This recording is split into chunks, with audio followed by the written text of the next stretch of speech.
Bismillahirrahmanirrahim. Assalamualaikum warahmatullahi wabarakatuh. Alhamdulillah, alhamdulillah rabbil alamin. Wassalatu wassalamu ala sayyidina Muhammadin wa ala alihi wa sahbihi ajma'in. Amma ba'du. Di tengah masyarakat kerap kali terjadi satu fenomena, sebuah fenomena yang salah kaprah. Sebuah fenomena yang ini jelas-jelas tidak sesuai dengan ajaran agama Islam. Kalau kita sebutlah membanggakan, memuliakan seseorang hanya disebabkan karena orang itu, contohnya karena dia dari kalangan orang Arab, dan Rasulullah Shallallahu Alaihi Wasallam merupakan orang Arab, saya pikir ini adalah sebuah penghormatan, pemuliaan yang salah kaprah. Kita menghormati seseorang bukan karena Arabnya, bukan. Dan Rasulullah Shallallahu Alaihi Wasallam pun mengajarkan kita untuk tidak menghormati, memuliakan seseorang, untuk tidak menghormati. Rasulullah Shallallahu Alaihi Wasallam mengajarkan kita untuk menghormati, memuliakan seseorang bukan karena Arabnya, bukan. Fenomena salah kaprah yang lain pun bisa kita temukan, misalnya ada orang yang dia tidak senang dengan pendatang.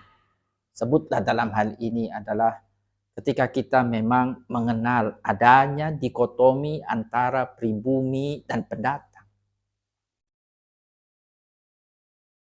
Ada orang yang mengaku dia pribumi, kemudian dia menghina pendatang, apapun sukunya, sebutlah misalnya dia orang Arab, hanya disebabkan karena dia ini statusnya adalah pendatang. Islam tentunya juga tidak mengajarkan kita akan hal ini. Ajaran agama Islam tidaklah membeda-bedakan antara pribumi dan pendatang. Memuliakan seseorang dalam ajaran agama Islam bukanlah dilihat apakah dia pribumi atau pendatang. Bahkan kalau kita membaca satu hadis Rasul, hadis yang diriwayatkan oleh Imam Ahmad, apa yang kita kenal dengan istilah ukhuwah basyariyah, persaudaraan. Karena kita semuanya ini adalah dari jenis yang sama, bahwasanya kita ini adalah manusia, dan bahwasanya kita semuanya ini adalah anak cucu Nabi Adam alaihi salam. Berkaitan dengan hal ini bisa kita baca dalam sebuah hadis yang diriwayatkan oleh Imam Ahmad. Rasulullah dalam hadis ini bersabda, ya ayyuhan nas, ala inna rabbakum wahid. Wahai manusia, ketahuilah bahwasanya Tuhan kalian ini satu, yakni Allah Subhanahu wa ta'ala. Mau dia beriman kepada Allah, mau dia tidak beriman kepada Allah, Tuhan mereka semuanya ini adalah Allah Subhanahu wa ta'ala. Mau dia orang Arab, mau dia bukan orang Arab, Tuhan mereka dalam artian Tuhan yang menciptakan mereka. Dalam artian Tuhan yang memberikan rizki kepada mereka adalah Tuhan yang satu, Tuhan yang sama. Dalam hal ini adalah Allah Subhanahu wa ta'ala.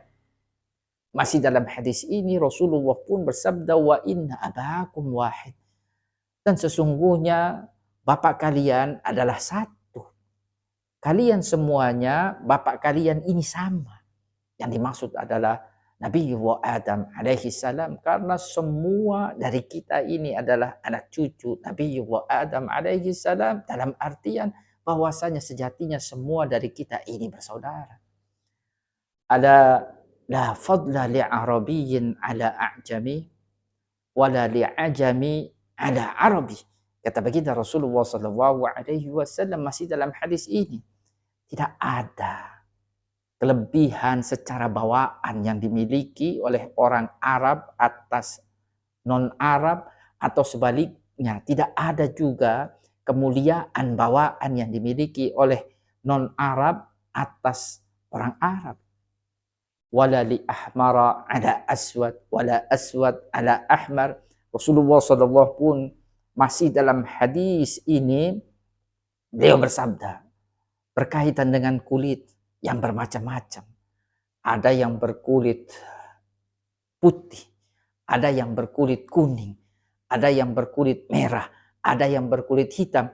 Kata Rasulullah SAW dalam hadis ini, tidak ada juga kemuliaan bawaan yang dimiliki oleh orang yang berkulit merah atas orang yang berkulit hitam, atau demikian pula sebaliknya, illa bittaqwa, kecuali dengan ketakwaan.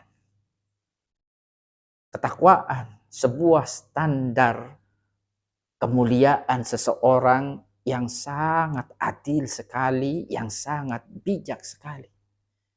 Dimungkinkan bagi manusia apapun sukunya, dimungkinkan bagi manusia mau dia kaya, mau dia miskin. Dimungkinkan bagi manusia apakah dia pejabat atau rakyat jelata. Dimungkinkan bagi manusia apakah dia berkulit putih, berkulit merah, atau berkulit hitam, atau berkulit kuning, untuk menjadi bagian dari orang yang bertakwa. Sebuah standar yang sangat adil, sebuah standar yang sangat bijak, sebagaimana yang disabdakan oleh Rasulullah dalam hadis yang diriwayatkan oleh Imam Ahmad ini. Praktek diskriminasi sosial sangat merajalela di saat Rasulullah SAW diutus menjadi seorang nabi.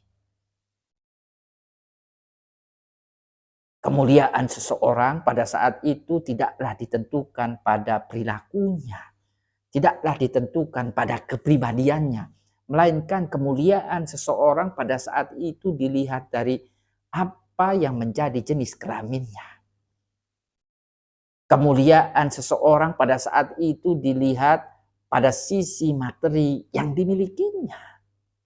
Demikianlah praktek diskriminasi sosial yang begitu merajalela di saat Rasulullah SAW diutus.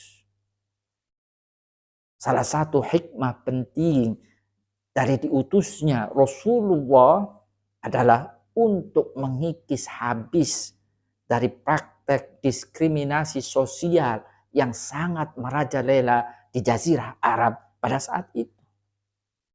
Kita tahu Rasulullah SAW adalah sosok manusia biasa, bukan dari kalangan bangsawan. Kita tahu Rasulullah SAW bukanlah dari kalangan orang kaya. Rasulullah SAW sosok manusia yang biasa-biasa saja. Sebelum kenabiannya, Rasulullah SAW pun tidak dikisahkan sudah memiliki banyak pengikut, tidak. Yang menjadikan Rasulullah SAW memiliki kelebihan dibandingkan dengan manusia yang lain adalah kepribadian Rasulullah SAW, akhlak yang dimiliki oleh Rasulullah SAW. Hal ini diakui oleh penduduk kota Mekah, di mana jauh sebelum kerasulan Nabi kita Nabi Muhammad, mereka sudah memberikan gelar atau julukan Al-Amin kepada Rasulullah. Al-Amin dalam artian sosok manusia yang dapat dipercaya. Diutusnya Nabi Muhammad menjadi seorang Rasul yang notabene dia adalah dari kalangan biasa. Nabi Muhammad SAW adalah orang yang bukanlah bangsawan negeri Mekah pada saat itu. Tetapi Allah Subhanahu wa Ta'ala lebih memilihnya untuk menjadi seorang Rasul yang harus diikuti. Sejatinya di antara hikmah penting dari diutusnya baginda Rasul adalah untuk mengikis habis praktek diskriminasi sosial yang merajalela di negeri Mekah pada saat itu.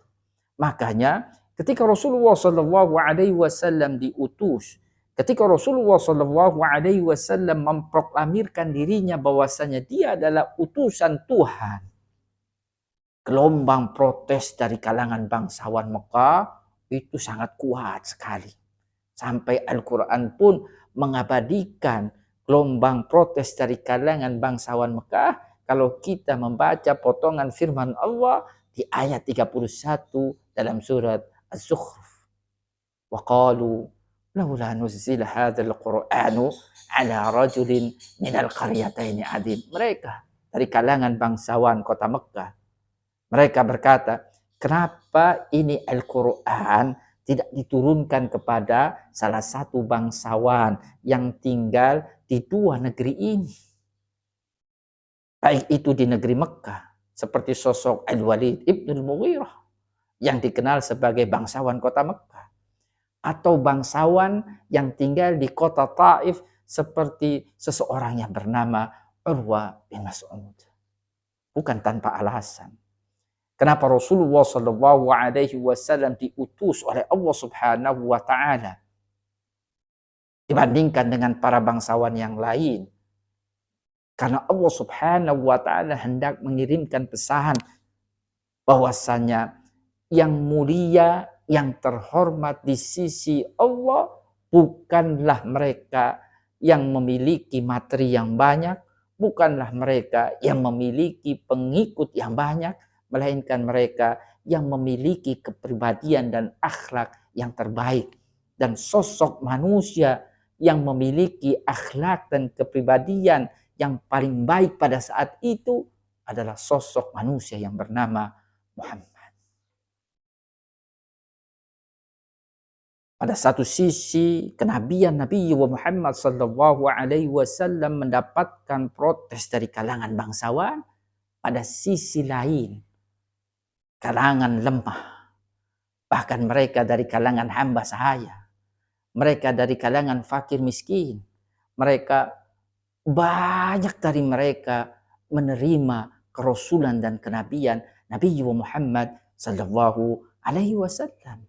Bukan saja karena kepribadian Rasulullah sallallahu alaihi wasallam yang baik, bukan saja karena akhlak Rasulullah sallallahu alaihi wasallam yang layak untuk dijadikan sebagai suri tauladan bagi mereka, tetapi lebih daripada itu, ajaran yang dibawa oleh Rasulullah sallallahu alaihi wasallam juga dipenuhi dengan ajaran yang mengajarkan betapa pentingnya kesetaraan manusia di hadapan Allah Subhanahu wa Ta'ala.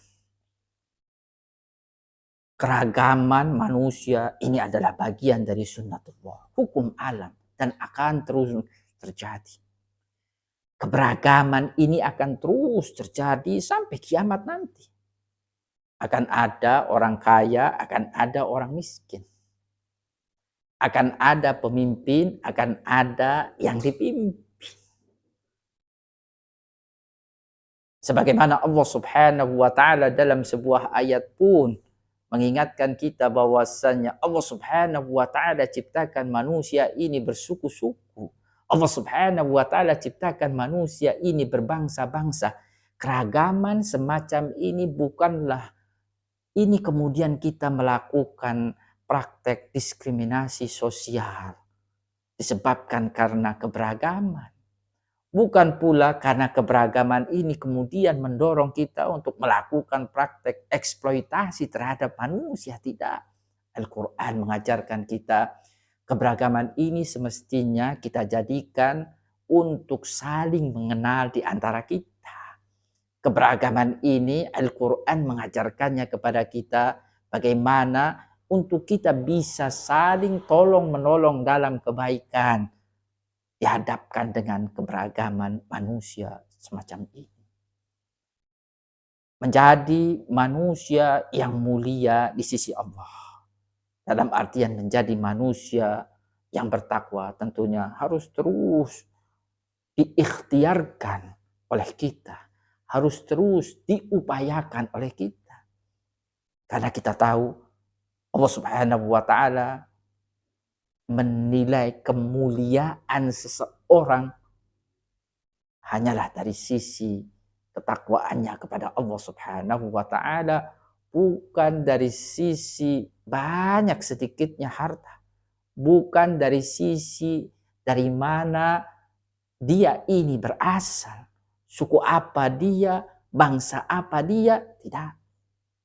Hanya dari sisi ketakwaan Allah Subhanahu wa taala akan menilai mulia tidak mulianya seseorang, sebagaimana yang sering kita baca pada potongan firman Allah akan hal ini di ayat 13 dalam surat Al-Hujurat, inna akramakum indallahi atqakum, sesungguhnya yang paling mulia di antara kalian adalah siapa yang paling bertakwa di antara kalian. Mudah-mudahan bermanfaat. Assalamualaikum warahmatullahi wabarakatuh.